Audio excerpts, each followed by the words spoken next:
warahmatullahi wabarakatuh. Perkenalkan, nama saya Satriani. Saya akan menjelaskan materi tentang algoritma dan pemrograman. Ketika membaca atau mendengar kata algoritma, sebagian besar dari kita akan beranggapan bahwa kata tersebut berhubungan dengan bahasa pemrograman, ilmu komputer, atau matematika. Iya, itu benar. Bahkan dalam kehidupan sehari-hari pun kita sering melakukan algoritma.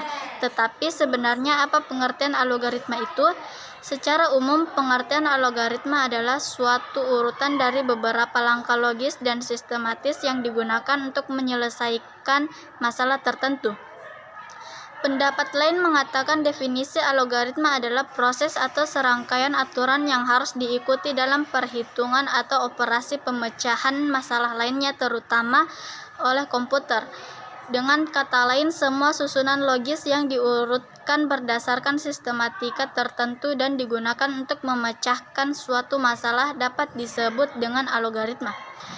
Biasanya algoritma digunakan untuk melakukan perhitungan, penalaran otomatis, serta mengolah data pada komputer dengan menggunakan software. Dalam algoritma terdapat rangkaian terbatas dari beberapa instruksi untuk menghitung suatu fungsi yang jika dieksekusi dan diproses akan menghasilkan output lalu berhenti pada kondisi akhir yang sudah ditentukan. Algoritma memiliki 5 ciri utama yang saling berhubungan satu dengan lainnya. Menurut Donald Ednon, adapun ciri-ciri algoritma adalah sebagai berikut. 1. Ada input yaitu permasalahan yang dihadapi dan akan dicarikan solusinya. 2. Ada proses yaitu langkah-langkah yang harus dilakukan untuk mencapai tujuan akhir. 3. Ada output yaitu solusi atau tampilan akhir yang didapatkan dari suatu algoritma. Algoritma memiliki minimal satu output. 4. Ada instruksi-instruksi yang jelas capai tujuan akhir. 3. Ada output yaitu solusi atau tampilan akhir yang didapatkan dari suatu algoritma. Algoritma memiliki minimal satu output. 4. Ada instruksi-instruksi yang jelas dan tidak ambigu, yaitu instruksi yang jelas dalam algoritma sehingga tidak terjadi kesalahan dalam menghasilkan output. 5.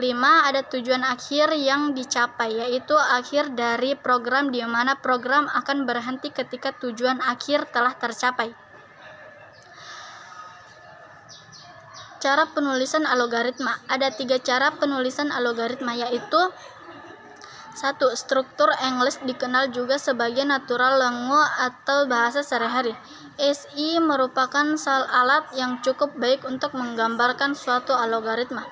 Dasar dari SE adalah bahasa Inggris, namun kita dapat memodifikasi dengan bahasa Indonesia sehingga kita boleh menyebutnya sebagai struktur Indonesian atau SI yang lebih tepat untuk menggambarkan suatu algoritma yang akan dikomunikasikan kepada pemakai perangkat lunak.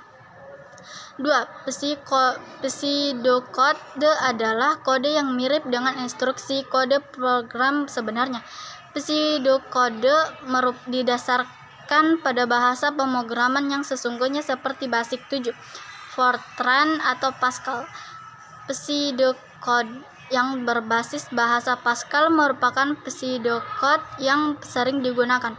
Pseudo berarti imitasi atau tiruan atau menyerupai, sedangkan kode menunjuk pada kode program. 3. Flowchart atau bagan alir adalah skema bagan atau chart yang menunjukkan aliran atau flow di dalam suatu program secara logika. Flowchart merupakan alat yang banyak digunakan untuk menggambarkan algoritma dalam bentuk notasi-notasi tertentu. Flowchart merupakan gambar atau bagan yang memperlihatkan urutan dan hubungan antar proses beserta pertanyaannya. Assalamualaikum warahmatullahi wabarakatuh. Perkenalkan, nama saya Nisa Zahrani Wahyudin. Saya akan melanjutkan materi sebelumnya yaitu algoritma dan pemrograman. Untuk lebih memahami contoh algoritma, struktur English atau natural language, berikut adalah contoh algoritmanya dengan bentuk yang bisa dijumpai dalam kegiatan sehari-hari. Algoritma yang diangkat sebagai contoh adalah membuat secangkir kopi panas. Tujuannya atau penyelesaiannya adalah tersajinya secangkir kopi panas. Masalahnya adalah bagaimanakah urutan cara membuat secangkir kopi panas yang logis atau masuk akal secara sistematis. Secara logika, untuk membuat secangkir kopi kita memerlukan alat dan bahannya. Pikirkan alat dan bahan yang akan diperlukan. Kita pasti memerlukan kopi, gula, air panas, cangkir, dan sendok. Yang pertama, kita tuangkan air panas ke dalam cangkir. Yang kedua, sobek bungkus kopi sasetnya. Yang ketiga, tuangkan kopi bubuk saset tadi ke dalam cangkir yang sudah berisi air panas. Yang keempat, tambahkan gula dan creamer sebagai campuran pemanis. Yang kelima, aduk semua bahan sampai kopi, gula, dan creamer bercampur sempurna dengan air. Dan yang terakhir, secangkir kopi panas sudah siap disajikan.